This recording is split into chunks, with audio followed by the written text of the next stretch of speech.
Bonjour et bienvenue pour ce nouvel épisode de Splint Doctor, le podcast qui décrypte la communication politique. Pour cet épisode, nous n'allons pas décrypter l'actualité, mais nous allons décrypter le métier si particulier de plume. Qu'est-ce qu'être une plume de politique ? Est-ce que c'est un métier qui existe encore ou est-ce qu'il n'est pas un peu désuet ? Et donc, pour animer cet épisode, j'ai le plaisir de recevoir Anne Pedron. Comment ça va, Anne ? Ça va très bien, merci beaucoup de l'invitation, Louis, ravi d'être ici. Bah écoute, nous on est ravis de t'avoir et donc pour te raconter en quelques mots, tu as été donc la plume de Johanna Rolland, l'actuelle maire de Nantes, donc qui a été réélue en 2020, et tu es également présidente de la Guilde des plumes. Est-ce que tu peux nous expliquer en quoi consiste cette guilde, s'il te plaît ? Oui, alors la Guilde, c'est un réseau professionnel de plumes d'élus et de dirigeants. C'est né du constat qu'en fait, en France, il n'y avait pas de réseau professionnel des plumes parce qu'il n'y a pas de formation initiale pour devenir plume et donc il n'y a pas de réseau d'anciens. Il y a un réseau européen des plumes qui existe et c'est en allant à une conférence du réseau européen des plumes qu'avec une autre plume française, et puis ensuite en rencontrant un peu d'autres plumes, on s'est dit que ce serait chouette d'essayer de lancer ça en France. Et on a organisé une première conférence à Paris en octobre 2018. Et en fait, 40 personnes sont venues à cette conférence. Et c'était un peu cathartique parce que toute cette conférence, on a parlé des sujets de la plume, qu'est-ce que c'était qu'être une plume, c'était quoi les enjeux, les réalités du travail, etc. Et on a beaucoup ri pendant cette conférence parce qu'en fait, on s'est aperçu qu'on avait tous les mêmes problématiques. Plume, c'est un métier très solitaire quand même dans les organigrammes. On ne sait jamais trop où nous mettre, on ne sait jamais trop quoi faire de nous. Et du coup, là, finalement, on n'était qu'avec des gens qui avaient les mêmes problématiques que nous. Et à partir de cette conférence, on a décidé de créer ce réseau qui est donc officiellement né quelques mois après, qui a pris son envol en septembre 2019. Et depuis, on a une communauté d'à peu près 600 membres sur les réseaux. Là, j'ai pas les dernières statistiques en tête, mais on doit en être à près de 80 à 85 membres. Donc, ce qui est vraiment pas mal pour une première année d'existence. Sachant que nous, on vise pas les 5000 membres. De toute façon, je suis même pas sûre qu'il y ait 5000 plumes en France.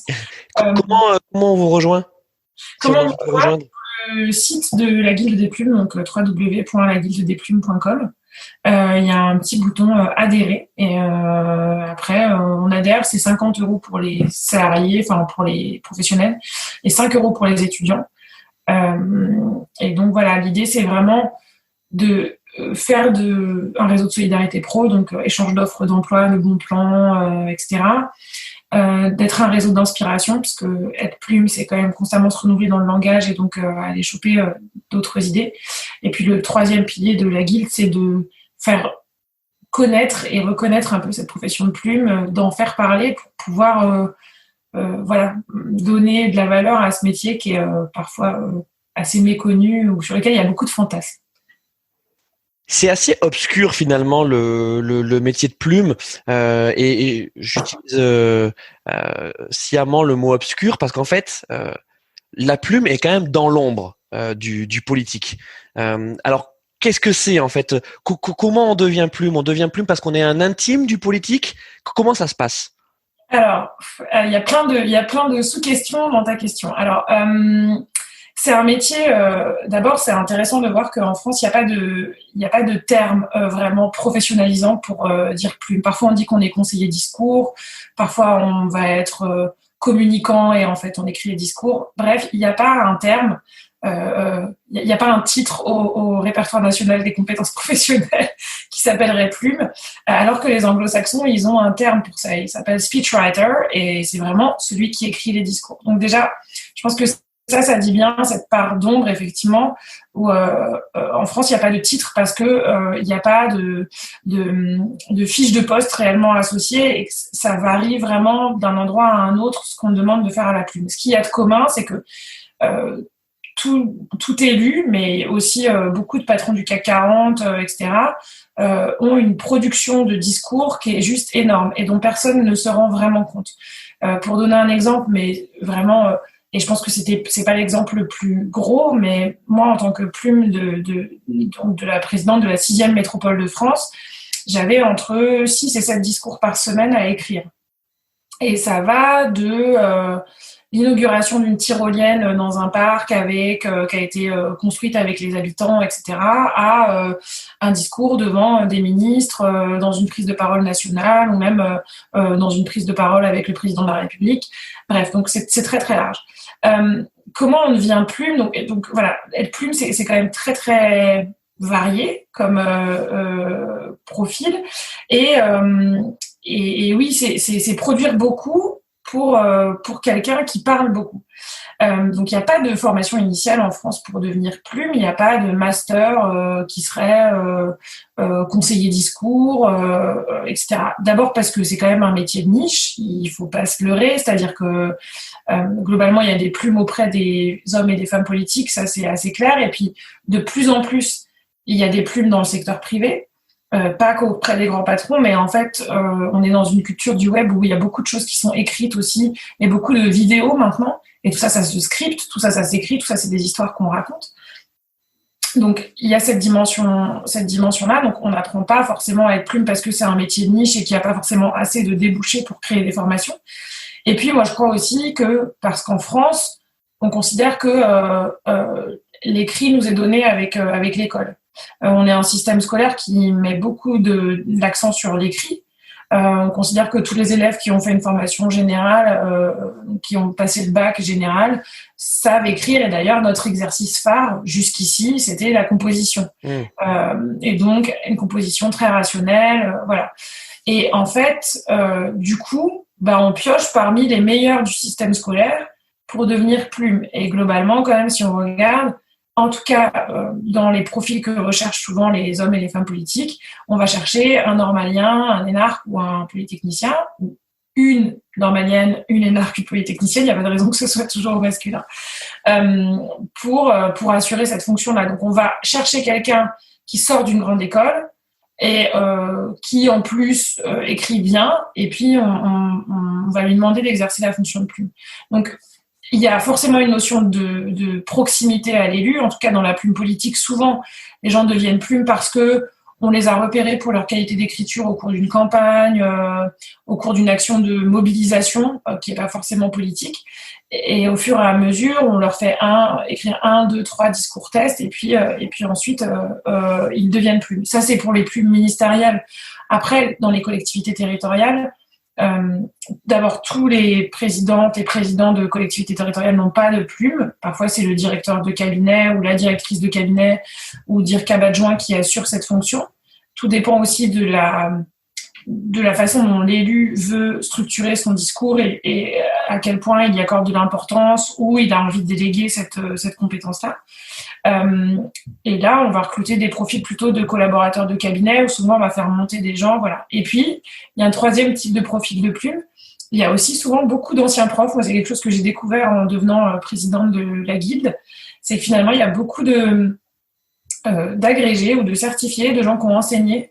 Et j'avais fait une intervention là-dessus à la guilde en disant que je pense que vraiment de l'enseignement à la plume, il y a beaucoup de similitudes puisque en fait, il y a une notion à la fois de vulgarisation, à la fois de transmission, à la fois d'éloquence. Et ces trois dimensions-là, elles se retrouvent dans la dimension professorale comme dans la dimension de la plume. Donc, le passage de l'écrit à l'oral, c'est quelque chose que font naturellement les profs et qu'ils vont naturellement réinvestir dans la plume politique. Donc, il n'y a pas de profil type pour être plume, ce qui est plutôt une bonne nouvelle. Ça veut dire que si on a envie d'être plume, finalement, on peut aussi y aller au culot. Il y a aussi des gens, et un de nos membres, Benjamin Diane, qui était la plume de Manuel Valls, raconte comment il voulait devenir plume et il a en fait envoyé des discours à des élus et il a mis le pied dans la porte et puis finalement, de fait, ça a fini par fonctionner. Donc voilà. Donc, et toi, tu fais partie de quelle catégorie alors? Alors moi, je fais partie de la catégorie ancien prof. J'ai fait Sciences Po, donc j'avais quand même l'arrière-plan culturel associé à la plume politique, c'est-à-dire globalement, je connaissais le droit public, les institutions, je savais comment fonctionnaient les choses. J'avais regardé tout The West Wing, donc à la Maison Blanche, qui est ma série culte. Moi, je suis plutôt team The West Wing et pas House of Cards. Ouais, c'est ce que j'allais te dire. Ouais. Mais Donc voilà, donc mon modèle c'était CJ Craig et Toby et Sam Seaborn.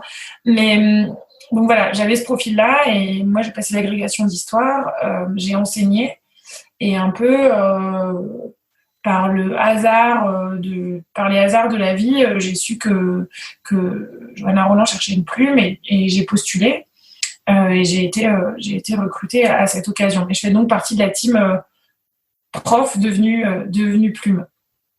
Et donc ça veut dire en fait, quand tu dis t'as été repéré, comment t'as été repéré? C'est par l'entourage de Johanna Roland? Non, alors pour le coup, c'était j'ai été informée par mon réseau plutôt d'anciens de Sciences Po que Johanna Roland cherchait une plume. Et à cette occasion-là, voilà, je me suis dit, c'était quelque chose que j'avais toujours eu envie de faire, que je m'étais pas du tout autorisée à faire à 23 ans en sortant de l'école, que je me sentais pas du tout capable de faire à ce moment-là. En tout cas prête à faire plutôt. Et j'ai postulé en me disant que on verrait bien en fait. Voilà, et donc il y avait un process. Alors les recrutements de plumes, c'est une difficulté d'ailleurs qu'on a à la Guilde des Plumes. Enfin, c'est une difficulté qu'on a identifiée à la Guilde des Plumes et à laquelle on tente de remédier aussi, c'est que comme c'est un métier un peu de niche et effectivement un métier dans l'ombre, c'est un métier pour lequel il y a très peu d'offres d'emploi. C'est des postes qui vont se remplir par le bouche à oreille. Donc nous, notre objectif avec la Guilde des Plumes, c'est d'étendre le réseau du bouche à oreille. Et quand on discute avec toutes les plumes membres de la Guilde, quasiment, elles ont toutes été recrutées par réseau, parfois très lointain, hein, c'est-à-dire que il y a 5 étapes d'écart ou 5 marches d'écart entre la personne qui leur a dit que cette annonce existait et la personne qui recrutait réellement. Mais en tout cas, c'est vraiment du bouche à oreille. Vous trouvez pas d'annonce de plume sur les sites d'offres d'emploi. Voilà. Donc, en gros, dans la plume politique, il y a des cabinets de recrutement de collaborateurs de cabinet qui sont plutôt orientés selon un bord politique, ou en tout cas qui travaillent plutôt avec des élus de droite ou de gauche. Et aussi sur la technicité également. Ouais, exactement. C'est plus des profils de collaborateurs spécialistes. Ouais, et là, souvent en gros, leurs commanditaires en tout cas sont plutôt d'un bord politique ou de l'autre, mais ça c'est l'histoire qui veut ça, et c'est pas gênant du tout. Enfin, je veux dire, c'est le marché qui est structuré comme ça. Et donc eux, souvent cherchent des plumes, mais vont plutôt chercher directement dans leur carnet d'adresses, voilà. Et en fait, autant sur les collaborateurs techniques, ils vont chercher plutôt des gens avec une technicité déjà assez forte. Autant sur la plume, moi ce que je remarque aussi, c'est que une plume, elle doit écrire des discours et globalement des écrits, donc c'est pas forcément que des discours qu'on prononce, ça peut être des éditos, ça peut être des scripts pour des vidéos. Le but d'un élu quand même, mais même d'un grand patron, c'est de parler à tout le monde, même à ceux qui n'ont pas voté pour elle ou pour lui. Et avoir un profil de plume moins encarté, par exemple moins identifié politiquement, qui vient peut-être d'un milieu, enfin d'une sphère professionnelle différente, qui n'a pas tout le temps été en cabinet. C'est aussi un choix que font régulièrement des élus, parce que justement ils ont envie de changer de langage. C'est-à-dire que la difficulté aussi quand on est plume, la difficulté c'est de renouveler le langage. C'est-à-dire quand on est plume longtemps pour la même personne, on peut vite à un moment, enfin d'abord c'est difficile de se renouveler. Quand c'est votre 5e discours de vœux, la 5e année successive ou la 5e commémoration du 14 juillet, il faut trouver un nouveau truc à dire, parce qu'en vrai, le 14 juillet, c'est toujours le 14 juillet, enfin, c'est toujours la fête nationale. Le 11 novembre, c'est pareil, enfin, c'est toujours l'armistice, et chaque année, il faut trouver quelque chose de nouveau à dire, d'intéressant, d'intelligent. Et en fait, les plumes, il faut qu'elles puissent renouveler leur langage. Et parfois, au bout d'un moment, en fait, on est vide d'inspiration aussi, et soit les plumes restent très longtemps avec un élu parce qu'il s'est noué une forme d'intimité très forte et l'élu ne fait confiance qu'à cette plume-là pour écrire ses discours, mais souvent d'ailleurs c'est une relation presque d'amitié ou de compagnonnage très fort. Soit la plume, c'est un poste qu'on occupe 2-3 ans, et ensuite quelqu'un d'autre vient apporter un regard neuf sur le langage et vient proposer d'élargir, de faire un pas de côté sur telle ou telle forme forme de langage. C'est ce que tu as expérimenté toi, parce que je crois que tu as travaillé 2-3 ans, c'est ça, avec Ouais, j'ai Jonah fait Roland? ça 2 ans.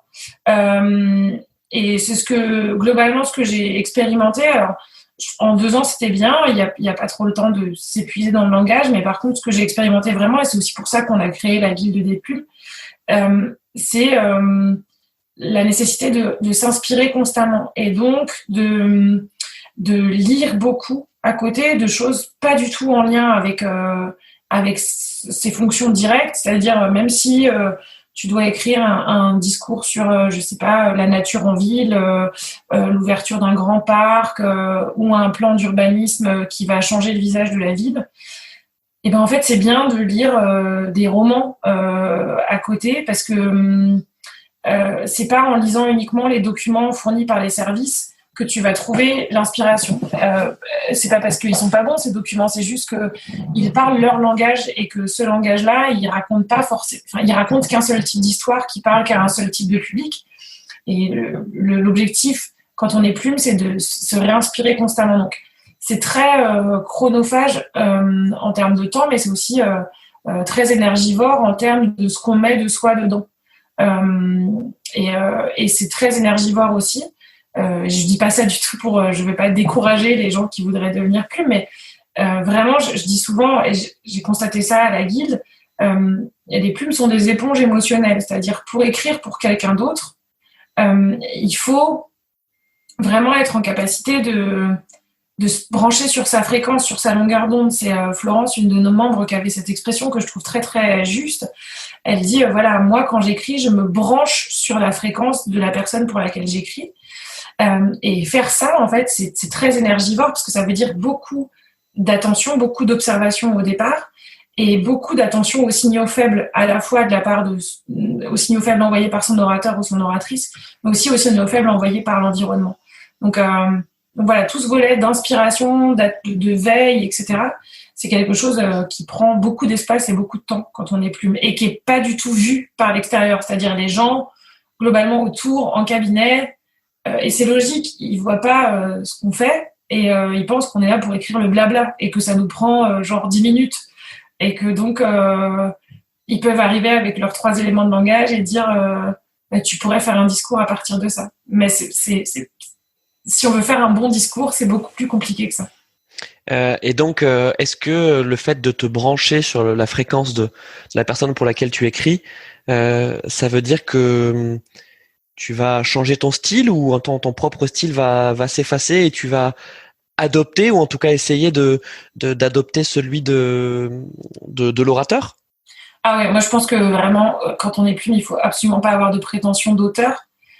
C'est une des anciennes plumes de Jean-Marc Ayrault qui m'avait dit ça, qui était devenu premier adjoint quand moi je suis arrivée à la plume et qui m'a dit vraiment ce que tu apprends en étant plume, c'est de ne pas avoir de prétention d'auteur.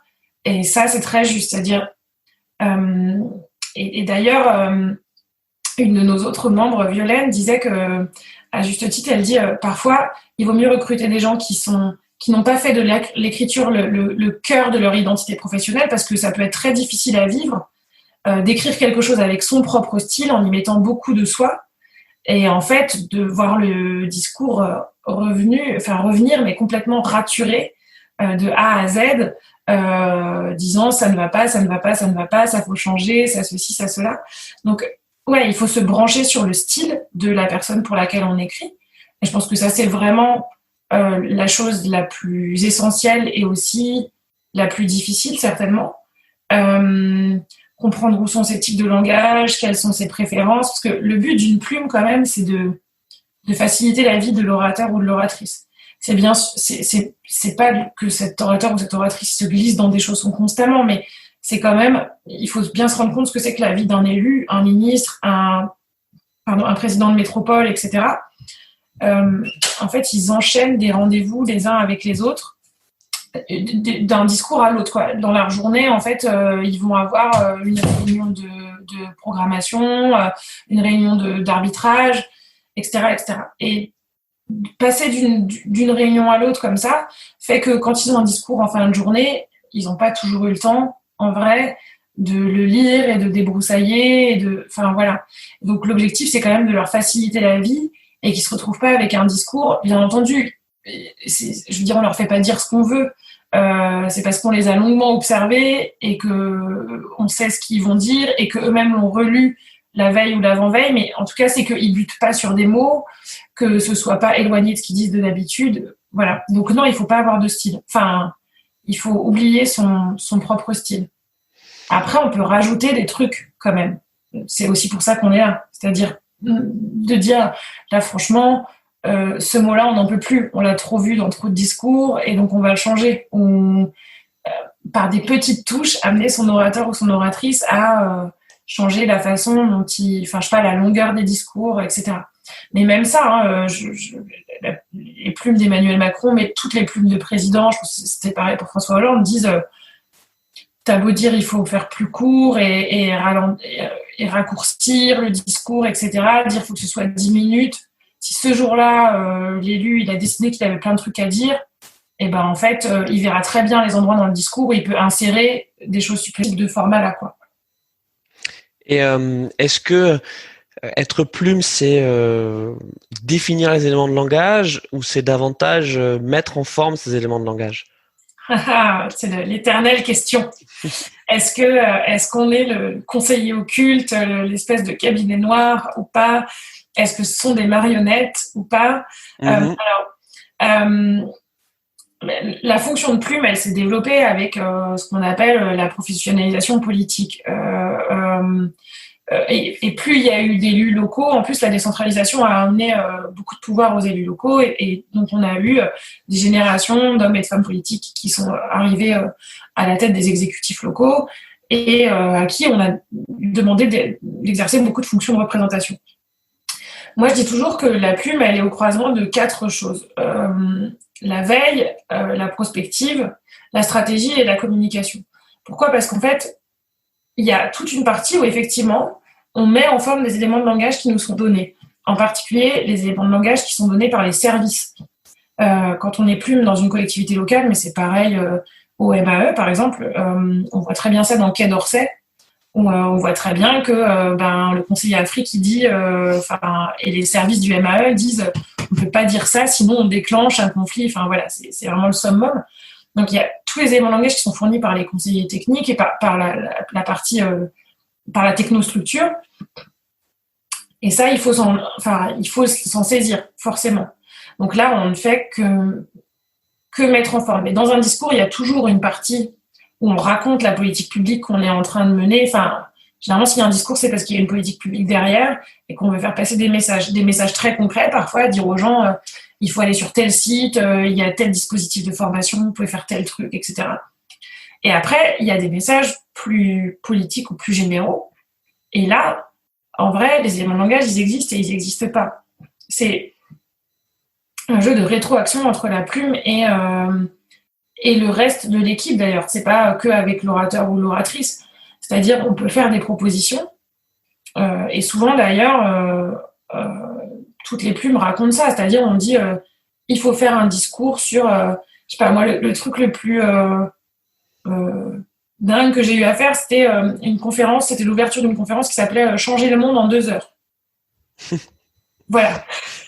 Et en plus, on m'a demandé de refaire le discours 3 heures avant. Donc c'était vraiment... Donc 2 heures. 2 heures pour écrire le discours. Voilà. De changer le monde en 2 heures. C'était à peu près ça, mais c'était un super exercice, j'ai adoré. Et finalement, c'était très bien que je sois challengée là-dessus. Parce que le premier discours que j'avais fait, c'était un discours très élément de langage qu'on m'avait donné. Donc politique publique, transition énergétique, transition écologique, etc. Donc, je pense que ce jour-là, j'étais fatiguée et je m'étais dit, bon, je vais faire la liste des politiques publiques qu'on mène, voilà. Et mon oratrice m'a dit, genre, en gros, non, d'habitude, tu fais beaucoup mieux et ça va pas du tout avec le titre. Enfin, en gros, ça peut être beaucoup plus punchy. Et du coup, là, on est reparti sur quelque chose de beaucoup plus global où là, j'ai pas mis en forme les éléments de langage. J'ai fait une proposition à partir de ce qu'elle me proposait. D'ailleurs, elle avait une idée assez chouette qui était de dire, si on dit changer le monde en 2 heures, on peut quand même commencer par partir de qu'est-ce qui va changer dans le monde en 2 heures pendant qu'on va parler, en fait. Et de ça, on a monté tout un discours où là, on peut apporter des concepts.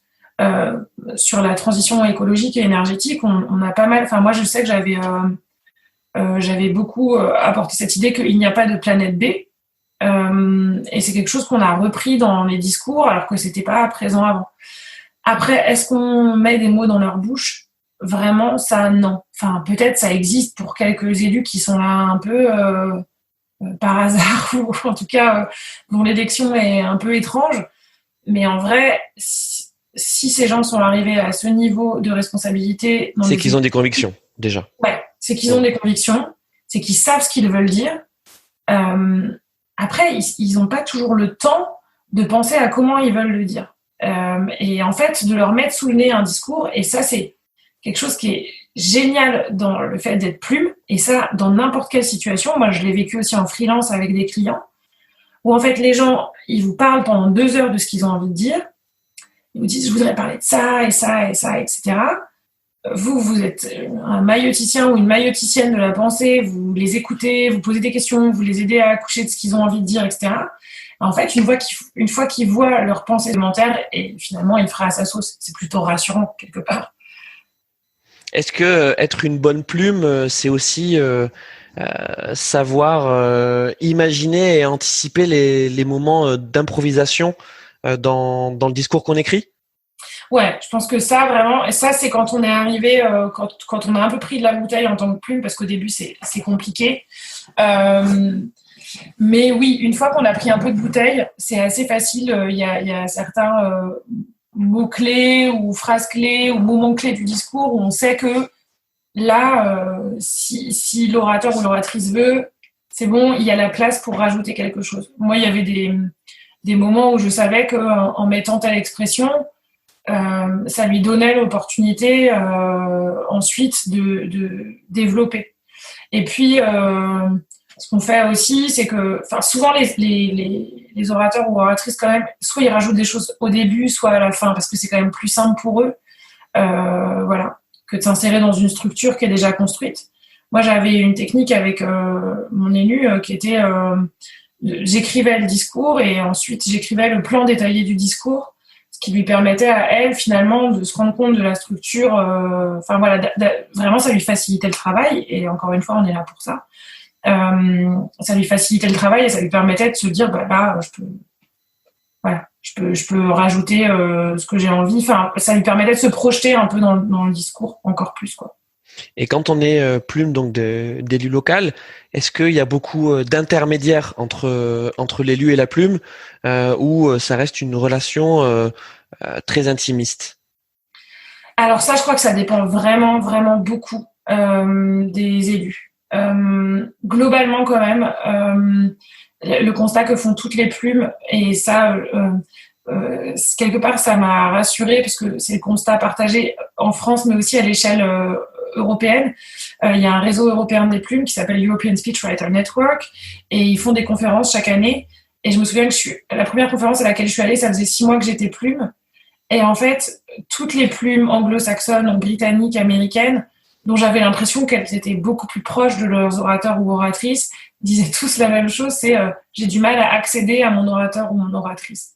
Donc ça, c'est l'enjeu pour toutes les plumes un peu partout. Parce que, encore une fois, les agendas des décideurs et des décideuses, élus locaux, ministres, grands patrons, etc., ils sont ultra remplis. Et en fait, garder du temps pour parler avec sa plume, pour eux, c'est quand même du temps vide. Enfin, et pas forcément d'ailleurs pour eux, mais pour tout le staff autour d'eux, il y a toujours plus prioritaire que de vous sauvegarder une demi-heure pour que vous alliez discuter avec votre orateur et votre oratrice des prochaines deadlines, de ce qu'il ou elle a envie de dire, etc. Donc l'accès à l'orateur ou l'oratrice, il est toujours compliqué, globalement, à part si, mais je pense que c'est de moins en moins le cas, à part si on a fait campagne avec lui ou avec elle et que vraiment c'est noué une relation d'intense proximité pendant ces moments de campagne où il y a beaucoup moins de filtres. Après, sur les filtres de relecture, ça dépend vraiment des cabinets, et donc il peut y en avoir généralement deux ou trois, ça dépend, c'est-à-dire DIRCAB adjoint, DIRCAB élu, conseiller politique DIRCAB élu. Mais globalement, ça suit un process assez vertical, en fait, où ça remonte. Et quand ça remonte à l'élu, c'est le dernier moment, voilà. Et après, ça redescend s'il y a besoin. Mais généralement, c'est passé avant par d'autres choses. Après, ça, pour les discours très sensibles, type discours des vœux, enfin, les discours qui vont être entendus par plein de gens, etc., souvent, on demande aussi des avis extérieurs. Et c'est plutôt une façon un peu de faire des carottages, quoi, comme dans les glaciers ou sur la banquise, quoi. On sonde un peu à différents endroits pour voir comment certaines parties résonnent, comment elles sont comprises. Et moi, j'avoue qu'au début, ça m'a beaucoup énervée, parce que pour le coup, c'est difficile de se dire, on a écrit un truc, ça se tient, voilà, et en fait, les gens vont agir que sur une toute petite partie, alors que vous avez essayé de construire toute une argumentation, voilà. Et en fait, rétrospectivement, je comprends bien plus aussi. L'idée, c'était pas forcément de faire réécrire, mais juste d'essayer de voir comment ça résonne, parce que finalement, nous, on est dans notre bureau, on écrit quelque chose et on n'est pas en prise avec l'ensemble de la société. Et donc, aller voir quelques leaders d'opinion, influenceurs, influenceuses, voir comment ça résonne chez eux. Ça peut donner une indication sur genre juste tel mot, c'est vraiment un buzzword qui va mal passer. Bon, peut-être juste on peut le remplacer et c'est pas grave. Après, tout dépend de la limite du truc, quoi. Enfin, je veux dire, moi, jamais j'ai vu des choses changer sur le fond. J'ai juste vu, on a juste lissé des choses sur la forme en se disant, voilà, effectivement, on peut alléger là, on peut changer tel mot là, etc. Est-ce que être plume en 2020, c'est avoir l'art de la punchline? Oui et non. ça aide pas comme réponse, ça. Oui, parce que forcément, quand on écrit un texte, quel qu'il soit, il faut penser à sa réduction en un post Facebook, en un tweet, en son association avec une image sur Instagram, etc. Donc, il faut avoir quand même 2-3 punchlines qui peuvent être directement mises dans le discours.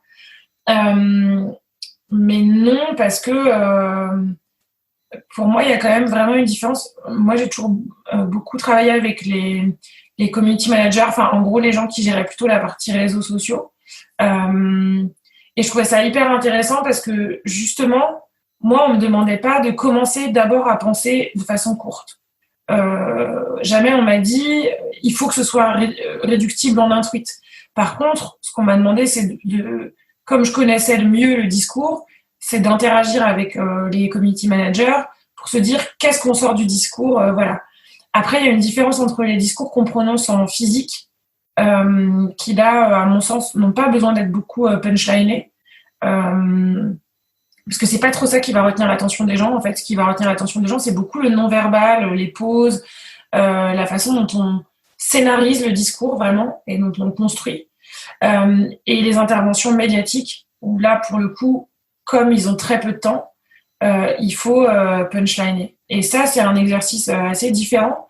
C'est un exercice qui s'apparente pour moi à l'exercice d'écriture un peu que font les plumes de chez Quotidien ou voilà. On ne peut pas plaire à tout le monde, ce genre d'émission télé. Moi, c'est un exercice que j'ai fait plusieurs fois. C'est un exercice hyper intéressant où on était 3 ou 4. Et en fait, on prenait des thématiques sur lesquelles l'élu pouvait être interrogé et on la nourrissait juste en potentiel punchline avec vraiment l'idée de se dire, voilà, s'il faut clore le débat ou s'il faut nourrir le débat, voilà ce qu'on peut dire. Parce qu'en vrai, en plus, ce système, il fait que il faut sortir la petite phrase au bon moment et c'est hyper difficile. C'est pas du tout, voilà. Donc pour moi, c'est pas exactement pareil. C'est encore différent de genre la vidéo format brut, un peu, ce que fait Combini ou Brut, qui sont des vidéos que beaucoup d'élus cherchent à reproduire en ce moment. Surtout, on a vu pendant le confinement que la partie discours en vidéo s'est développée. Et là, on voit qu'il y a quand même, là, ça associe l'art de la punchline et l'art du non-verbal. Et on s'invente pas, on s'invente pas stand-upper en 3 semaines. Et donc parfois ça tombe à l'eau, quoi. Ça fait flop parce que en fait ils sont pas du tout prêts à être dans une forme de vulnérabilité et dans une forme de spontanéité qui est propre à ce type de médias. Donc, vraiment, ça dépend. Et je trouve ce qui est cool, c'est d'écrire pour ces 3 types de formats. On a beaucoup parlé donc de la plume qui écrit des discours, souvent des discours oraux, mais tu l'as évoqué à plusieurs endroits. En fait, il y a toute forme d'écrit. Bon, bien sûr, les éditos, hein, ça peut être les éditos, par exemple, dans les magazines des collectivités. Ça peut être aussi dans le cadre d'interviews ou d'interventions écrites dans la presse, mais aussi de plus en plus sur les réseaux sociaux. Et donc, est-ce qu'une plume, c'est également une plume qui sait écrire des tweets, qui fait des posts Facebook, des posts LinkedIn? Est-ce qu'on peut parler de plume augmentée aujourd'hui? Oui, je pense que oui. Clairement, à la Guilde, on parle souvent des e-plumes aussi, cette idée-là. Oui, oui, clairement, il faut savoir écrire un post Facebook, un tweet, un post Instagram. Moi, je pense que, alors ça, c'est mon avis et j'avais écrit là-dessus, mais je pense que vraiment, s'il y a bien un endroit où la plus-value de la plume, elle est forte, c'est sur Instagram, parce que Instagram, c'est vraiment un média où on raconte des histoires et où il y a toujours une part de storytelling un peu personnel et que les élus pourraient en faire des trucs incroyables s'ils savaient se servir de ce média, mais ils ne savent pas s'en servir globalement, vraiment. Et c'est dommage parce que vraiment là, Instagram, c'est de l'image, mais en fait, c'est beaucoup de texte dans les stories comme dans les posts. LinkedIn aussi, d'ailleurs, les élus se servent peu de LinkedIn. Enfin, ça dépend, mais moi, j'en vois pas beaucoup. Et c'est pareil, LinkedIn, c'est un endroit où on peut poster du texte long et parler à des communautés très précises, professionnelles, enfin, en termes de dev éco et tout, c'est vraiment pas mal. Et ils le font pas beaucoup. Ils sont restés sur Facebook, beaucoup, et sur Twitter, alors que Facebook, c'est un mass média, mais qui est de moins en moins qualifié, en fait. Et Twitter, c'est un tout petit microcosme. Enfin, Twitter, c'est fait... Toute plume, c'est que Twitter, c'est juste fait pour parler aux journalistes, globalement. Donc oui, il faut être une plume augmentée, c'est-à-dire qu'il faut savoir résumer une idée, une pensée en peu de caractères. Et aussi, moi, je pense, c'est pas qu'une question de longueur, enfin de nombre de caractères. Moi, je suis pas d'accord avec les gens qui disent ah oui, et quand on résume, on appauvrit. C'est pas vrai. Enfin, moi, je crois qu'on peut dire des choses très sensées. Enfin, Alexandria Ocasio-Cortez, elle a montré qu'on peut dire des choses hyper intelligentes dans un thread sur Twitter de façon hyper bien. Par contre, je crois que les réseaux sociaux impliquent une communication complètement différente, enfin une forme d'écriture complètement différente. Le discours, c'est un endroit un peu majestueux. C'est un endroit où le politique ou la politique se présente un peu en majesté. Il y a une dimension très verticale. D'ailleurs, on est souvent sur un peu plus en hauteur, sur un pupitre, etc. Les réseaux sociaux, c'est quand même le règne de l'horizontalité. Et de plus en plus de l'exposition de la vulnérabilité, de ses échecs, de ses erreurs, enfin, voilà. Et surtout le règne de l'horizontalité. Ça veut dire qu'on ne peut pas poster des posts Facebook ou des tweets ou des posts Instagram en faisant des espèces de copier-coller de discours. Ce qui est pour l'instant ce que font beaucoup de gens. Moi, j'avais suivi toute la campagne des municipales là, sur Instagram. Et soit c'était juste voici nos colistiers, soit c'était ça c'est la mesure machin de notre programme, ça c'est la mesure truc, mais c'est pas du tout ça que les gens ont envie d'entendre sur les réseaux sociaux. Ils ont envie qu'on leur raconte des histoires, qu'on leur raconte les histoires de vie des candidats, qu'on se confie un peu à cœur ouvert. Et ça veut pas dire être dans l'exhibition. Enfin, il y a des façons d'être. Il y a des sociologues qui parlent de l'extimité, c'est-à-dire du fait d'exposer son intimité tout en ne dévoilant pas en fait sa vie privée. Et ça, je pense que c'est quelque chose que les politiques n'ont pas beaucoup compris. Même si on leur explique, ils veulent pas trop le comprendre parce que ils ont peur que ça empiète. Enfin voilà, ils ont peur de perdre en autorité surtout, généralement. Et c'est quelque chose que, pour le coup, on en avait beaucoup discuté à la Guilde des plumes. Je pense que c'est quelque chose que beaucoup de plumes n'ont pas forcément non plus complètement intégré. C'est-à-dire, ça vient beaucoup de la culture Internet. Et en France, il y a un métier, donc dans le monde anglo-saxon, il y a 3 métiers de l'écriture. Ghostwriter, donc ceux qui on appelle en France les nègres, qui écrivent les livres, voilà, qui sont les plumes de l'écrit, speechwriter, qui sont les plumes de l'oral, et copywriter, qui sont les plumes de l'Internet, ceux qui écrivent les contenus marketing, les newsletters, etc. Et des copywriters, en France, on n'en a pas beaucoup. Enfin, il y en a un peu dans l'écosystème des startups. Et en fait, il faudrait que les plumes deviennent aussi un peu des copywriters. Et ça, c'est pas du tout la sociologie des plumes. Enfin, et ça se comprend. Hein. Enfin, je veux dire, je pense qu'il n'y a pas beaucoup de normaliens, ou même, enfin, pas que des normaliens, mais c'est plutôt des gens qui aiment la littérature, qui aiment le temps long. Voilà. Et donc, il y en a quelques-uns à la guilde qui ont ce truc-là, un peu de copywriter, et qui voient comment on pourrait utiliser les réseaux sociaux.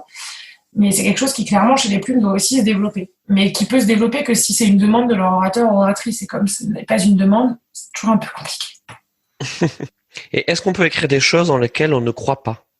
Ça, c'est la deuxième autre grande question. Est-ce qu'il faut être d'accord avec son orateur ou son oratrice quand il parle? Moi, je pense que on peut écrire des choses avec lesquelles on n'est pas d'accord, tant que ça ne vient pas heurter nos valeurs fondamentales.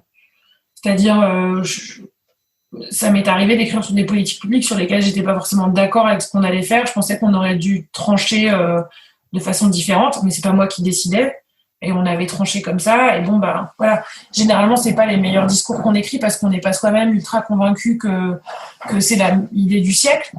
Mais on le fait et on le fait bien. Et si l'orateur ou l'oratrice, lui, il est convaincu, il rajoutera le truc qui vibre. Après, moi, je pense que c'est quand même très compliqué d'écrire pour quelqu'un dont on ne partage pas l'alignement de valeurs au départ, quoi. Ça, c'est hyper complexe. Je pense que si on est fondamentalement écologiste, c'est difficile d'aller écrire pour une grande compagnie pétrolière, quoi. Ça me semble compliqué. Parce que là, on va avoir des difficultés à retranscrire le message. Merci beaucoup Anne, c'était un premier échange très très intéressant et enrichissant. Je dis premier échange parce que justement on souhaiterait réaliser plusieurs épisodes donc avec la Guilde des Plumes autour de ce métier méconnu de plume. Merci d'avoir débroussaillé donc cette fonction. À l'intention des étudiants qui nous écouteraient et qui souhaiteraient devenir plume, quel serait le premier conseil que tu leur donnerais? D'abord, venir nous voir. Non, vraiment, je pense que parler à d'autres plumes, c'est le premier conseil que je donnerais. Donc, ne pas hésiter à stalker des plumes sur LinkedIn et à leur demander un peu c'est quoi leur réalité du métier. Voilà. Trouver des plumes et faire des stages, même d'une semaine, même de quelques jours. Voilà. Je pense que c'est vraiment la meilleure façon de se rendre compte de ce que c'est que ce métier, de ce en quoi ça consiste. Donc, rencontrer des gens et découvrir leur métier, je pense que c'est le premier conseil que je donnerais. Parfait. Merci beaucoup Anne. Merci à vous de nous écouter. Et donc, on se retrouve pour de nouveaux épisodes de Splin Doctor et en particulier ceux qui concerneront donc la Guilde des Plumes et le métier de plume. Merci beaucoup, oui. Merci.